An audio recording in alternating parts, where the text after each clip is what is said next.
Amita Kulshreshtha network Ayurveda के YouTube मंच पे आपका हार्दिक स्वागत करती हूँ। आज मैं उपस्थित हुई हूँ आपको बताने के लिए एक ऐसी कॉमन समस्या जो कभी ना कभी किसी न किसी को किसी न किसी रूप में परेशान ज़रूर करती है। मैं बात कर रही हूँ स्किन डिजीज़ की या त्वक विकारों की, जो बेसिकली हमारे आयुर्वेद में एक कॉमन हेडिंग के अंतर्गत आते हैं, जिनको हम कुष्ठ रोग कहते हैं। कुष्ठ रोग यहाँ पे सिर्फ लेप्रोसी को डिनोट नहीं करता, बल्कि वो सारे डिजीज़ेस जो स्किन से रिलेटेड हैं उनको इसमें इन्वॉल्व करता है। दोस्तों, सबसे पहले मैं बताना चाहूँगी कि ये जो स्किन डिजीज़ हैं, ये होने का कारण क्या है। तो हमारे शरीर में जब वात, पित्त और कफ का इम्बैलेंस होता है तो ये रोग होने के आसार बढ़ जाते हैं। दूसरा, जब हमारा रक्त दुष्टि होती है तब भी ये विकार हो जाते हैं। तो दोस्तों, आज हम डिस्कस करेंगे कि जो कॉमन टर्म्स हमने कुष्ठ रोगों में दे रखी है, जो आयुर्वेदिक टर्म्स हैं, उनके बारे में जानेंगे। तो शुरू करते हैं। Eczema is commonly known as विचर्चिका, पिंपल्स को हम युवान पिड़का कहते हैं, सोराइसिस इज़ नोन एज किटिप और दद्रु को हम फंगल इन्फेस्टेशन कहते हैं।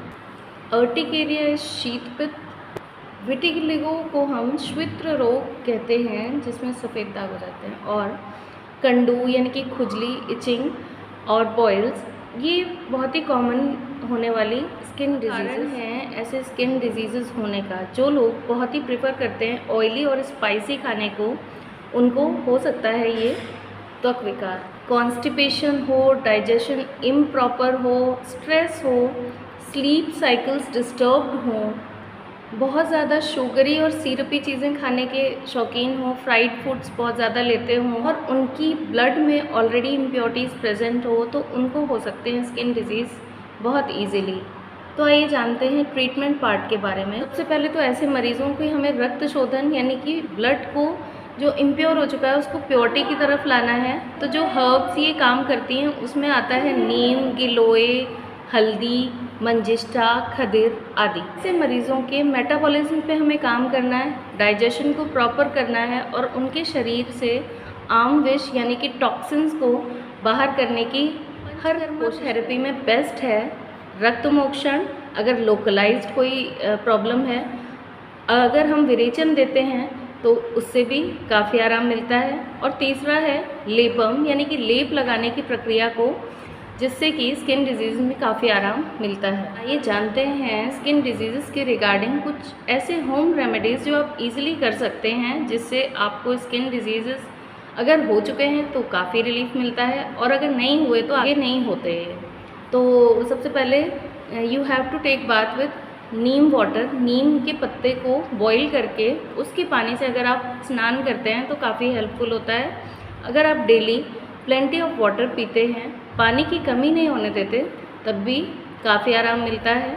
अगर आप अपने स्किन को ड्राई नहीं होने देते, प्रॉपर ओलिएशन करते हैं और एलोवेरा जेल अप्लाई करते हैं, तो भी आपको काफ़ी आराम मिलेगा। पैक्ड फूड और फ्राइड फूड से बचें और डेली हल्दी वाला दूध, जिसको गोल्डन मिल्क कहते हैं, उसका सेवन अवश्य करें।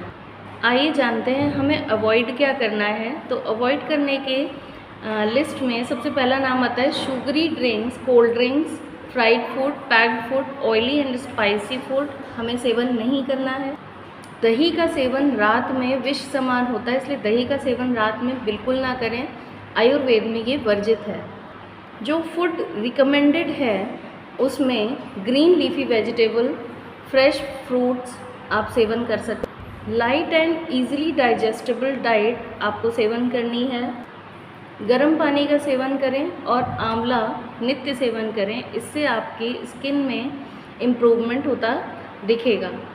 और दोस्तों, कुछ एक मेडिकेशंस जो हम दे सकते हैं रूटीन में स्किन डिजीज़ वाले पेशेंट्स को, उसमें आता है कैशोर गुग्गल है, आरोग्य वर्धनी वटी है, पंचतिक्त घृत है, पंचतिक्त कषाय गुग्गलू है और शद्धौत घृत वगैरह आप अप्लाई करने के लिए दे सकते हैं।